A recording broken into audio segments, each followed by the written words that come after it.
product development process to develop new technology products, new technologies, is exactly the same for an iPhone as it is for a financial product. The firms are similar, the structures are similar, the cultures are similar. When you basically run a large company that invents products constantly, there's a certain requirement that is necessary for those types of firms to product innovate. So you marketing majors and you entrepreneur majors and tech majors are going to love this presentation because it basically adopts all of the theory of marketing into finance. Okay? So basically the requirements to develop state-of-the-art financial products is exactly the same requirements to invent and develop new technology products. So it's basically the same. So this presentation is basically your capstone. This is your capstone. You're going to be going over this again in 2 years. Okay? When you graduate, in your very last semester, you are going to take your capstone course, which is going to be your strategy class. That basically rolls up and encompasses everything that you've learned in your business degree. Okay? So what I'm going to do is I'm going to go over it now in your junior year. Okay? Applied to finance, applied to financial institutions and financial products. I'm going to read this and then I'm going to go through it. So here are the questions. What are the environments, factors, and/or events that cause product innovation and organizational change for financial institutions and affiliated companies? These could be hedge funds or other companies. How do financial institutions and rated companies product and process innovate? What are their goals? Where do they plow back most of their money? And what problems are they trying to solve? That's basically the key. What is the production and the distribution process? Why is it important to financial product success? What are the requirements for financial product success? What are the distribution channels and supply chains for financial products? What is the sales cycle? And why is velocity and scale important? What do you have to do to drive an effective business development effort around financial services and products? How do you determine and what are the target markets? How do you segment those markets? Why do you segment the markets?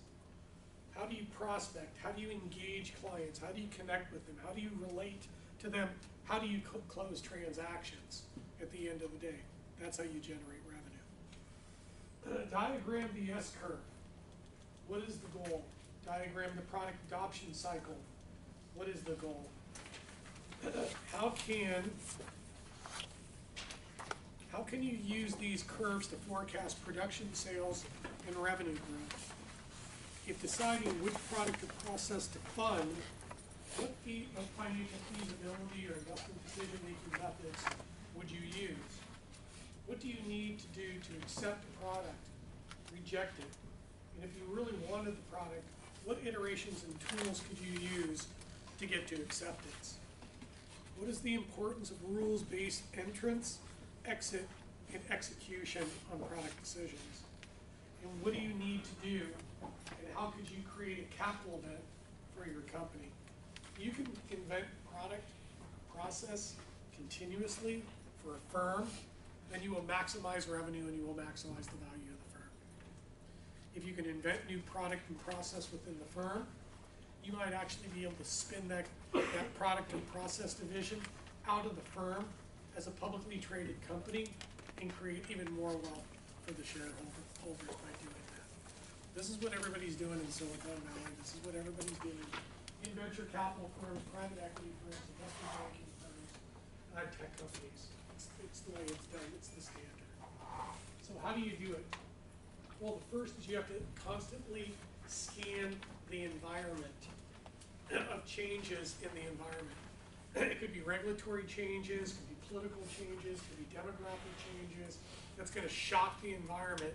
That's going to create a change in the environment. That's going to cause the company and force the company to change, and restructure, and reorganize to match a the marketplace through its organizational structure. So you have to constantly environmentally scan. The changes in the environment are going to come from either regulation changes, political or policy changes, or competition. It's going to be external forces that are going to force you to change as a company.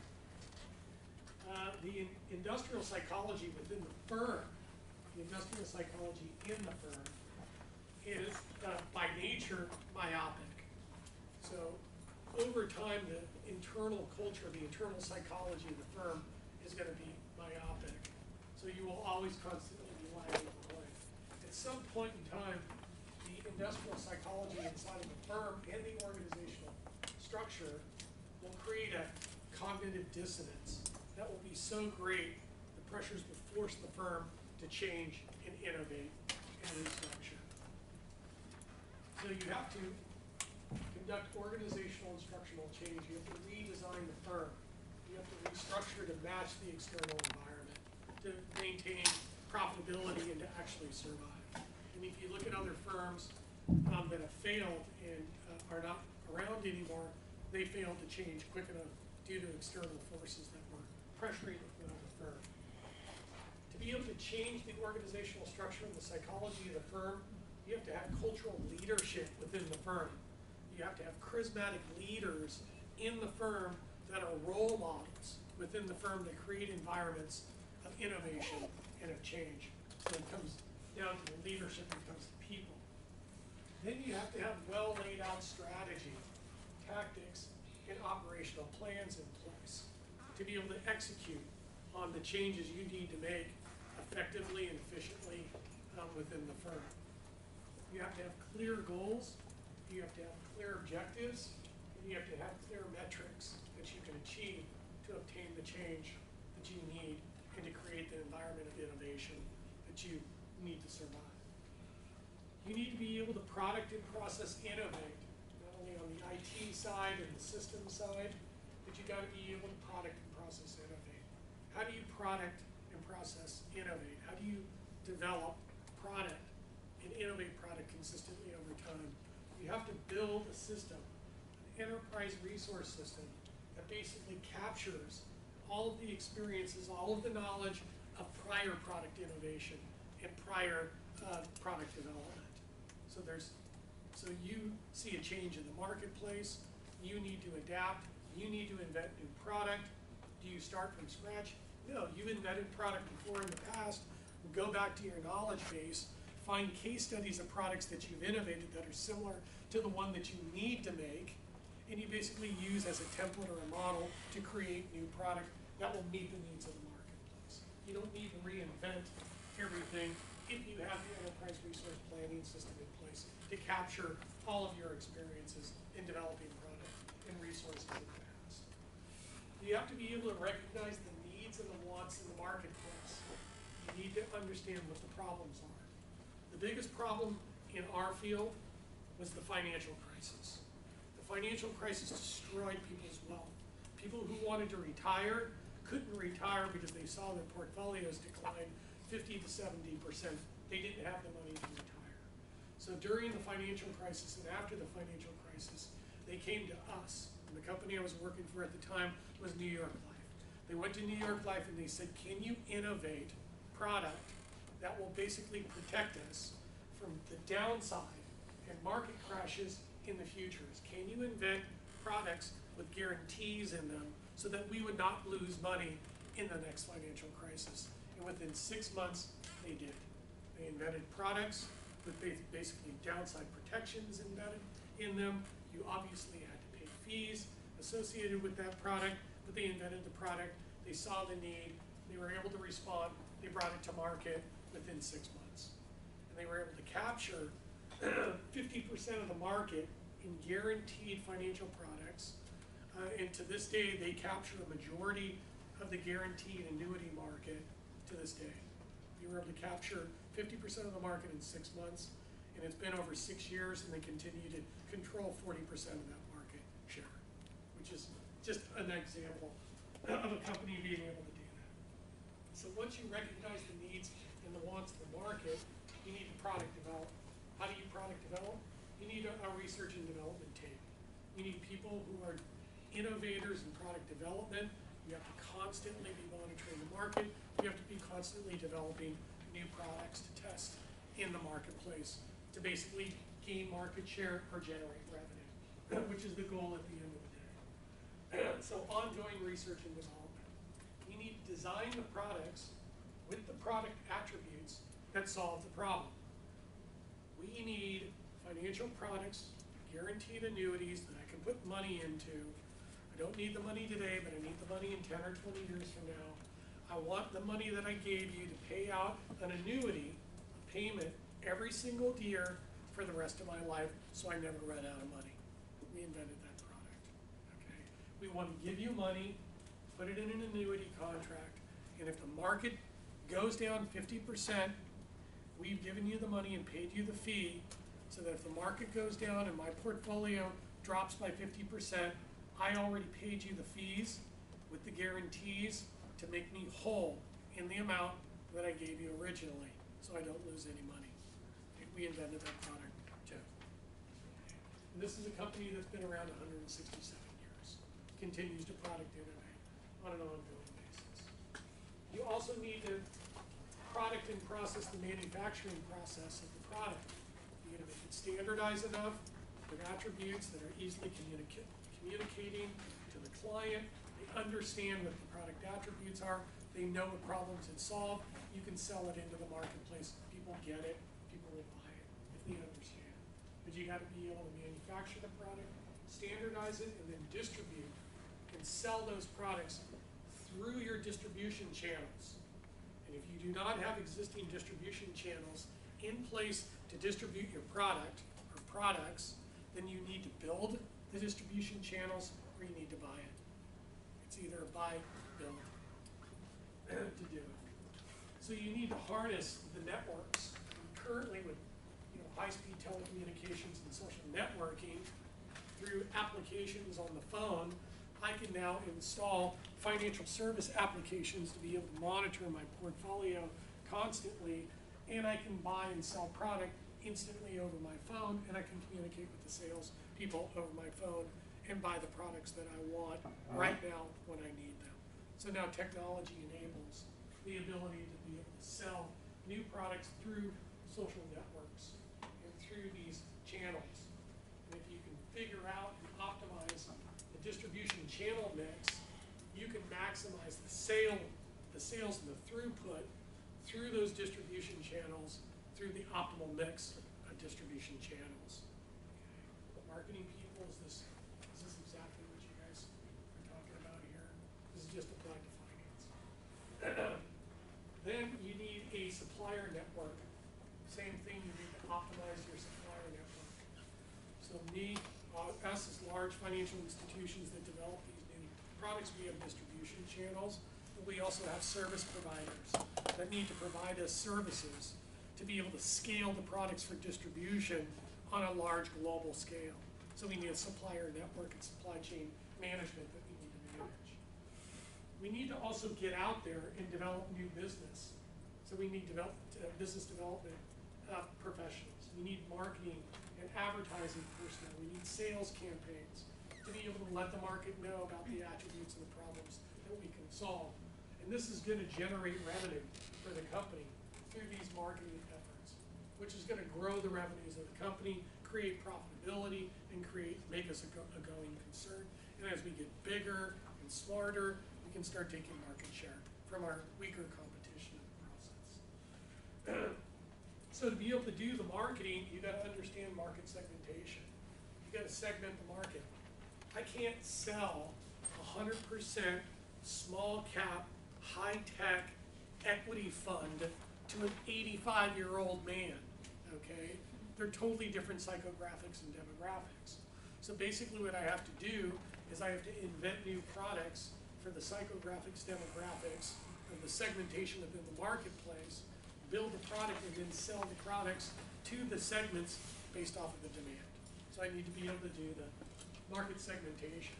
So to be able to target and identify these markets, I'm going to need to conduct the psychographic, demographic, the industrial business segment analysis. I need to be able to segment the markets, and I'm gonna need to put all of those prospects and conduct all of the market segmentation analysis in my customer relationship management system or my CRM. And if I'm a large enough enterprise, I'm probably using Salesforce as basically my marketing, my sales tool to create conversion and create revenue. I need to be able to have targeted advertising campaigns, okay, that will generate fee revenue for us in the financial services business. We make money by selling product. We make more money by getting assets under management, or what is called AUM. We charge a management fee for the assets under management, and if you're a BlackRock, which is right down the street, how much do they have, like 5 trillion or something ridiculous in assets under management? Because they invented the exchange traded fund, the ETF. They invented the ETF, which is huge market. It's in the multi-trillion. So imagine you're BlackRock, you adhere to this model, you invent the ETF, and your assets under management go from $1 trillion to $5 trillion. Now within 10 years, you've grown fivefold within the company. Your company has grown fivefold. You are a dominant player in the marketplace with comparative advantages. You need to be able to prospect clients. You need to move through the sales cycle to generate the revenue. You need to be able to prospect. You need to reach out to your clients through social media campaigns or emails or advertising or whatever types of communications. You need to gain their attention. You got to get a response from them. You need to be able to follow up and call those people and respond to them. You need to get in front of those people. You need to sell them product attributes and the branding of the company to get them to take action either out of fear or out of greed to get the sales cycle through the process. And you need to close them. If you can close a client and they become a good client, you can lock them in and get recurring revenue over time. That's what Microsoft does with 365. That's what Apple does with your Apple phone. Once you got locked in, you go back to them and you buy more products in the process. And if they bought one product, you might be able to upsell them or cross-sell them across other products that will help them achieve their objectives. And in financial services, it's basically retirement and wealth and basically means and funding, family educations and a house and those things. That's the ultimate goal, is financial success. So if you can lock them in, you get a perpetual revenue stream. If you can create velocity within the sales process, you can generate faster revenue growth in faster conversion rates through the sales cycle. Once you speed up the velocity in the sales cycle, you then scale the sales. How long does it take me to write and close a $1 million life insurance policy? Could take me 2 months to convert somebody to buy the life insurance. It takes just as much time for me to convert somebody who buys $1 million worth of life insurance than somebody who buys $10 million worth of life insurance. It takes the same amount of time. So at some point in time, what you're going to do, once you speed up the velocity in the conversion cycle, you then scale up the products and go to the enterprise level and get larger transactions within the same period of time. That's when you're really going to generate more revenue. And those are the unicorns. Those are the startup companies that are basically scaling at the speed and converting their clients at such a rapid rate. Okay. Next. After you've done this, you have to go back and you have to service the client, customer service. Because once you got them locked in, you got to keep going back to them every quarter, every biannually, every annually for review to check in with them to basically see if they're happy. You want to make sure you retain them, and you want to be able to cross-sell and upsell them on other products and services that you have available to them. And during that follow-up process, the customers are either going to complain or they're going to compliment you on the attributes of the products that you've invented. And they'll come back to you and say, will you invent these products for us? Because the markets change, the environments change, Now we have other needs and other wants. Will you go back to the leaders within the company, convey our wants and our needs, and have them go through the product innovation and development process again, and bring to market the products and innovations that we want as customers, and we will buy it from you. And we'll buy it from you over your competition because we bought them from you in the past, and you're a quality company. So product market, product technology adoption, these are the models that basically all companies use when they're looking at technological innovation and product adoption. First is the S-curve. Okay, is the S-curve. And this is an operations research model, but it's totally relevant.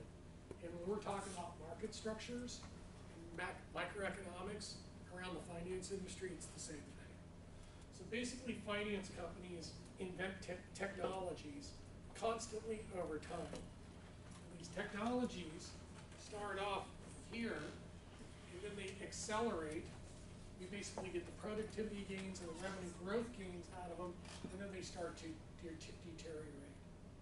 Then what you have to do is you already have to have in the pipeline the new technology, then the new technology, then the new technology.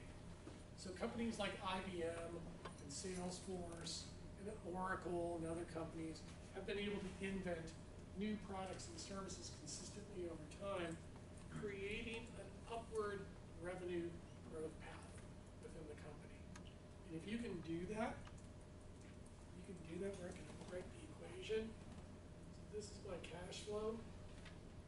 This is my cost of capital. This is my growth rate of the cash flow.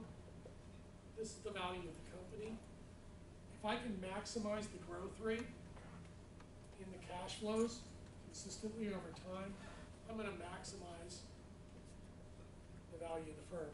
If I can do that, that's my goal. To the shareholders and to myself as an executive within the firm, because I'm getting stock grants and stock options in the company to align my interest for profitability in the company. The second model is not an operations research model, but it's a marketing model. It takes you through the 4 stages of product adoption. Usually when you introduce a new product, there's the first people who adopt it are the innovators. They always try to buy the first thing that comes out of the box. But the problem is that the innovators is a small segment of the marketplace. But now through social media and through other forms of telecommunications, marketing and communications, we can actually introduce the product to the marketplace very quickly, and then actually have the product move into the early adoption phase very rapidly. So we can go from 500,000 buyers or users of the product to 5 million, to 50 million, to 500 million on a global basis. So now telecommunications and communication devices speeds the product adoption, it speeds the revenue growth phase within the company. Once the product is adopted, you move into the majority adoption, which basically the revenues are growing at a decreasing rate, or increasing at a decreasing rate. So you're moving through that inflection point, the second derivative phase. And then once the product is totally adopted, you're going to move into the late majority or the laggard phase. But most companies don't have one financial product or one financial process. They're constantly innovating new products and processes. So they just keep going. New product after new product after new product, going through the adoption cycle over and over again to basically try to maintain their position within the early majority phase as they introduce more products, creating an upward path in the revenue stream. And if they can constantly grow their revenues, they're going to maximize the value of the firm and maximize the share of the company. When you take on the responsibility of making product innovation and product development decisions, it's not cheap. It costs money to innovate those new products. So you're putting money out with a promise of money coming in. So you have to be able to evaluate those products and those processes based on investment management decisions. you have to conduct financial feasibility. You've got to understand the sunk costs associated with innovating those products. And if the sunk costs are really big, you're not going to do it. If the payback period is too far out in the future, you're not going to do it. If the net present value, the value of the future revenues minus the cost, if your net present value is negative, you're not going to do it. If the internal rate of return on that product cash flows in the future, if the internal rate of return is less than our cost of capital, we're not going to do it. So you have to use the tools that you're learning here in the capital budgeting decision-making process to be able to make investment decisions on new products and new innovations. You have to also be able to know when to exit the marketplace and enter the marketplace. And the ability to enter and exit a market should be rules-based, not gut feel. If these factors are met, 1, 2, 3, we are going to enter the marketplace and innovate the financial product. If these metrics are not met, we're not going to enter the marketplace. If we go into the marketplace and actually the metrics exceed our objectives and exceed everything, we now can make the decision, do we keep the division and the product lines internal to the firm to generate internal cash, or do we spin it out as a capital event, as its own publicly traded company, and monetize the product innovations in the marketplace by exiting into the public markets? And then lastly, to be able to make those enter and exit decisions you have to have, needs to be rules-based. You have to have solid metrics, and you have to be constantly benchmarking yourself. And when the signal says exit, you exit. Enter, you enter. And it becomes mechanistic, and you do it that way. Okay? All right, so who's our last presenter? Who's our last two? Awesome. Bring it home. Any questions on this? One more, and then we're done.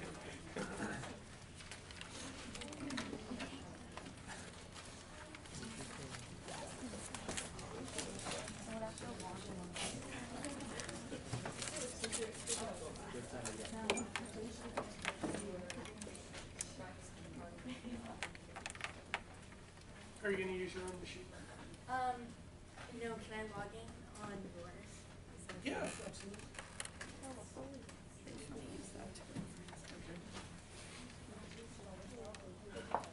Anybody want me to look at anything before we leave? Demos, retests?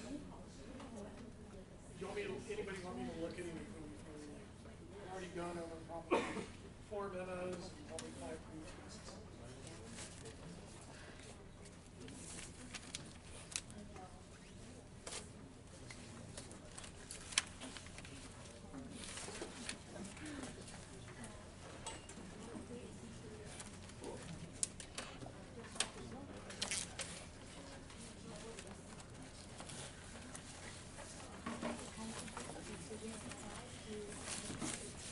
No, just do one.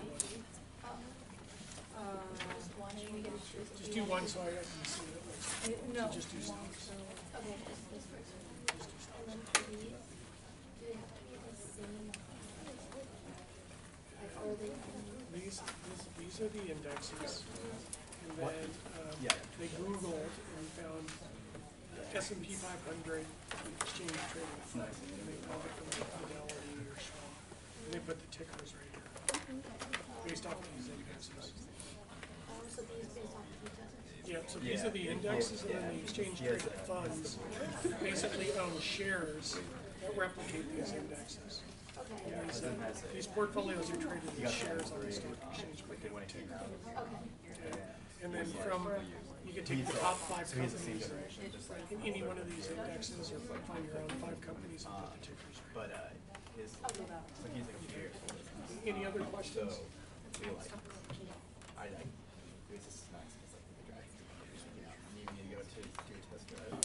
Alright, so we've got chapter 5, the time value of money.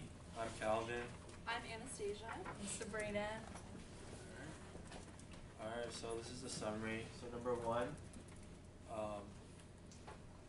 going to explain time value of money and its importance to the field of finance, explain the concept of future value, simple interest, and compound interest, and use the future value formula to make business decisions. Present value in relation to future value and use the present value formula to make business decisions as well. And number 4, we're going to calculate the growth rates. So what is time value of money? TVM is the difference between $1 in hand today and $1 promised in the future. So an example is that $1 today is worth more than $1 in the future because we earn interest on today's dollar. Future value versus present value. So FV, future value, measures the value of investments after it earns interest for one or more periods. Compounding is the process of increasing cash flows to a future value, interest added to cash flows. And present value, PV, measures the current value of future cash flows discounted at the appropriate interest rate. Discounting is the process of reducing future cash flows to represent value, subtract interest added to determine the start point. So this is a timeline in problem solving which could be found in the textbook. Timelines are effective way to visualize cash flows. Cash outflows are negative values. Cash inflows are positive. Right now we're talking about single period investment calculations, which can be determined the balance in an account at the end of a period if we know the interest rates earned on the principal. So right on the bottom, the second bullet point is the formula, and the third bullet point is an example how to apply it. Then we have the 2-period investment, which is a period loan is two consecutive single period loans. Interest earned and added to the account at the end of the first period, and the new account balance is the account that earns the interest rate I during the second period. And again, we have another example at the bottom. So again, if you're, just to show you, I have $100, I want to invest it over 2 years at 10% rate of return over the 2-year period. So what I'm going to do is I'm going to take the 10%, I'm going to do 1.1 squared. So 1.1 squared gives me the future interest factor. Multiply that by the 100, I get the dollar amount of what the investment would be worth in 2 years from now at a 10% compounding rate per year for 2 years. So you want to take it to the exponential. This is just a chart from the textbook as well, to just show you a more visualized example. And then here's the future value of compounding. So future value equation is the giant equation to find the future value. And this, the second bullet point is the formula. FVN means future value of investment at the end of the period. PV, or original principal, or present value. I represents the rate of interest per period. N represents the number of periods, for example, a year, month, or a day. And then the bottom, 1 plus IN equals the future value factor. And then here's another example of future value and compounding. Just another example of how to apply it in an equation. So again, 10% per year for 5 years. So I'm going to take the 1.1 to the 5th power. It's going to give me the future value factor. I'm going to multiply the future value compounding factor, the principal amount, and it's going to give you the amount of my $100 and what it would be worth at 10% per year for 5 years. So $161. So if I get 10% per year for 5 years, each year I'm going to have $161 at the end of 5 years, at 10% per year. And right here is the future value of $1 for different periods and interest rates. Again, taken out from the textbook just to show you a better example. So you can see at basically a 10% rate of return over 10 years, 10% your money's going to double in less than 10 years. 20% your money's going to go 6-fold. If you can get 20%, that's pretty risky investment, 20%. You should be targeting 8 to 10%. Your money will double in less than 10 years, can get 8 to 10% rate of return per year. Here's the other one that's not in the book. If you can invest $1,000 a month and get 8 to 10% per year, you will have between $3 and $4 million within 40 years. So you can get 8 to 10% rate of return per year and invest $1,000 a month. For 40 years, you will have over $4 million in the bank.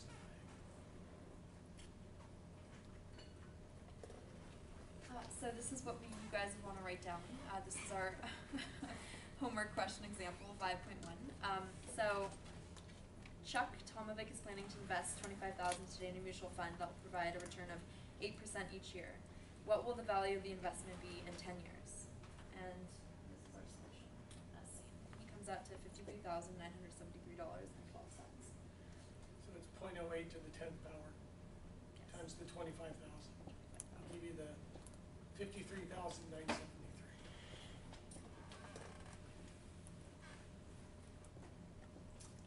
And the power of compounding. So the more frequently interest is compounded, the larger the future value of $1 at the end of a given time period is. If compounding occurs n times within the period, the future value equation becomes FVN, which equals PV times 1 plus I divided by M to the MXN power. And here's a perfect compounding example for you. If you invest $5,000 in an account that pays 15% annually with annual compounding for 10 years, what would your ending account balance be? Well, it would come out to $20,227 because you invested $5,000 in 10 years, and that's your end balance. And compounding semi-annually. You deposit $100 in an account that pays 5% annually with semi-annual compounding for 2 years, and what would your ending account balance be? So again, you're going to divide the 5% by 2 because it's semi-annual. And then you're going to multiply the 2 years by the semi-annual period, which is 2. If it was quarterly, it would be 4. These would be 4. If it was quarterly. These are semi-annual. If it was monthly, it would be 12.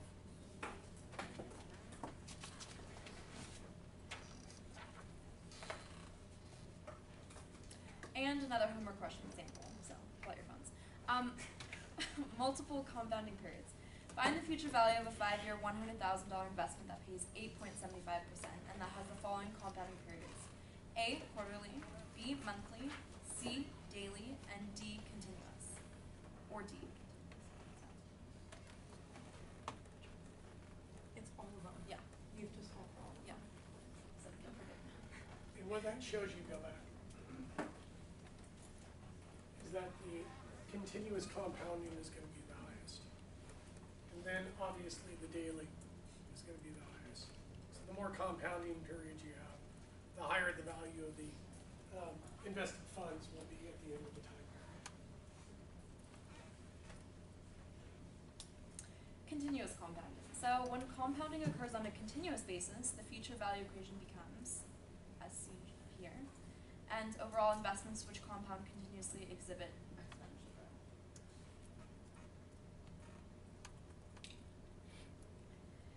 Financial calculators. So how to calculate FV and PV. You literally enter into your calculator N, the number of periods, I for your interest rate period, per period, PV for present value, PMT for reoccurring payments, and FV for future value. So. And again, if you know 4 of them, then you can solve the one that's missing. If you know 4 of the five unknowns, then you can solve for the 5th in any situation.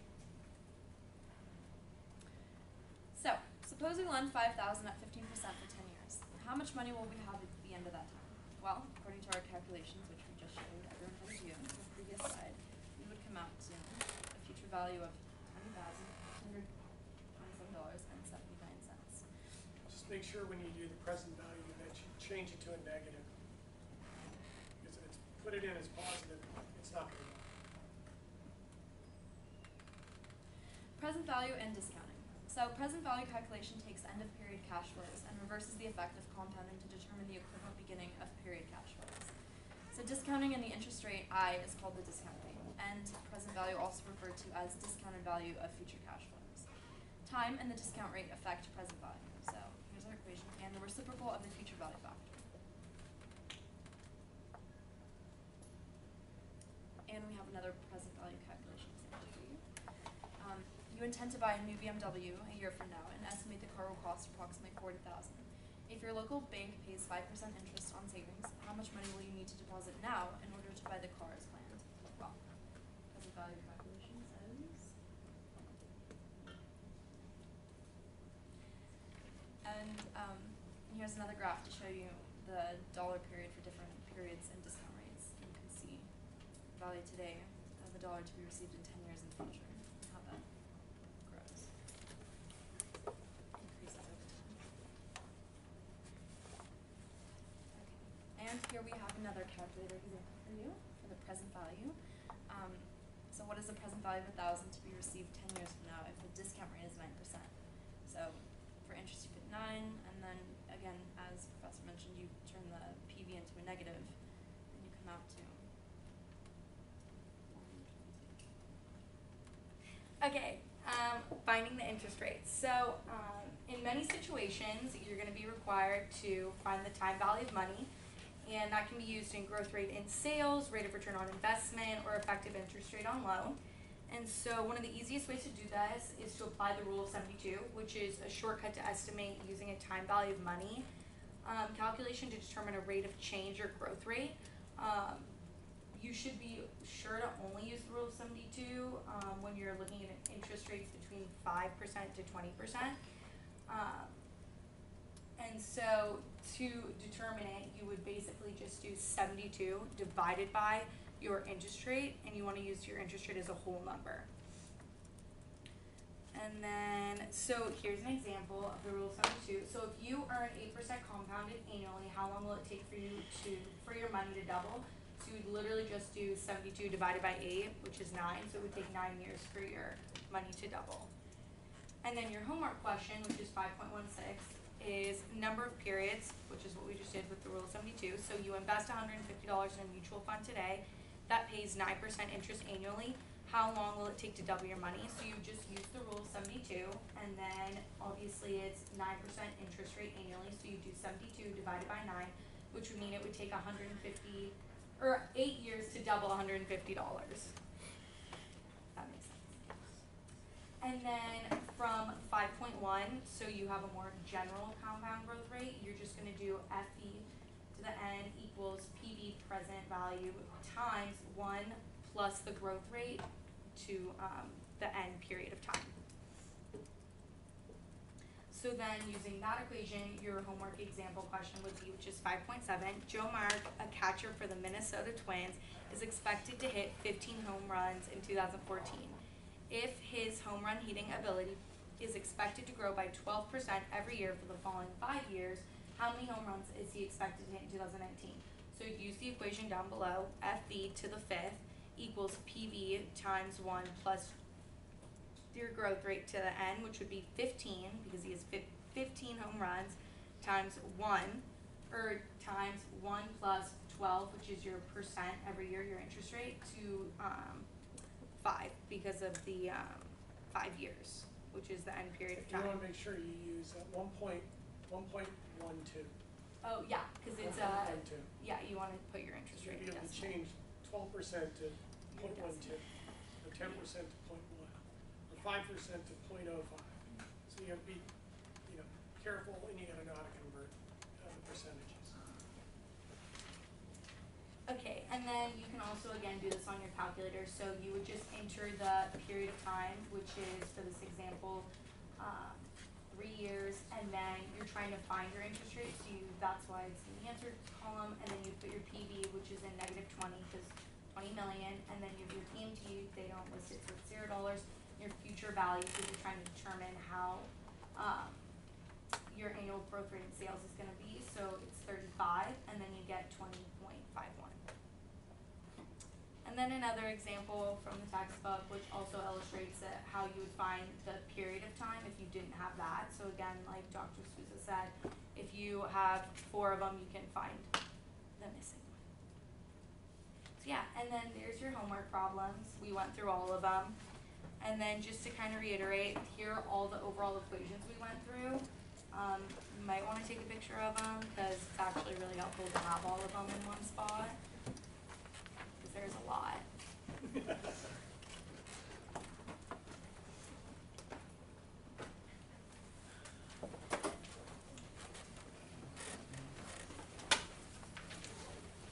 And that's it. Thank you.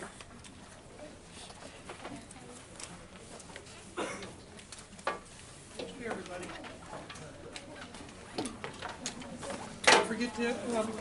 Don't forget to call my TAs, but to work about